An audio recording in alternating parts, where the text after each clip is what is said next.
At first glance, the premise of the show, City of Ghosts, is very simple.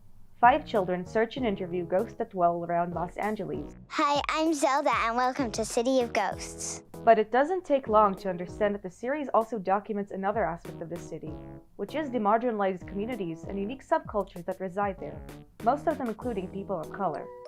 These communities, which are often ignored in the mainstream whitewashed perception of LA, are given the spotlight they don't often receive. It's also worth mentioning that all members of the Ghost Club, Zelda, Jordan, Peter, Eva, and Thomas, are people of color themselves.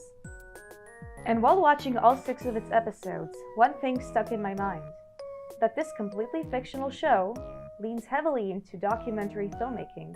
You can see it clearly with the aesthetic choices present in the show. The structure of each episode is reminiscent of something you can find on Discovery or the History Channel. Experts of their field are given titles, and B-rolls and reenactments are used to give exposition.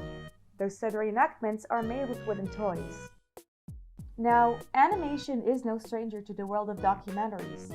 From Winsor McKay's The Sinking of Lusitania to the Oscar-nominated Flea, many filmmakers found the medium of animation endearing to the stories from real life they wanted to present. But City of Ghosts is different. The kids in the Ghost Club and most of the people they interview are fictional characters, and as far as we know, ghosts aren't real.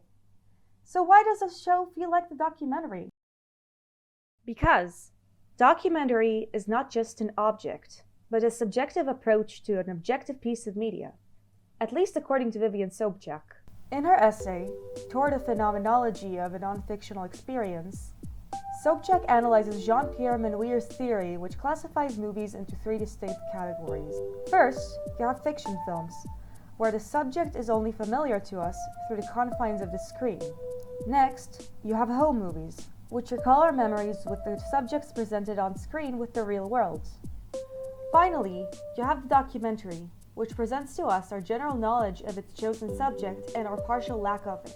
But according to Sobchak, the relation between these 3 categories is not as clear and hierarchical as Menuir claimed, because our cognition of the things we watch is subjective, and it determines how we perceive the object on screen.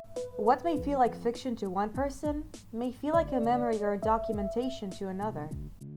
So in the end, despite the fact City of Ghosts is fiction, Los Angeles isn't, and so are the communities and cultures documented in each episode. We all know the city to an extent, but there is that partial information we don't know. I certainly didn't know much about Leimert Park, Little Tokyo, Oaxacan culture, or Tovangaras beforehand. Like any good documentary, the show unravels and makes us understand that missing information. You can even say that's what the ghosts truly represent.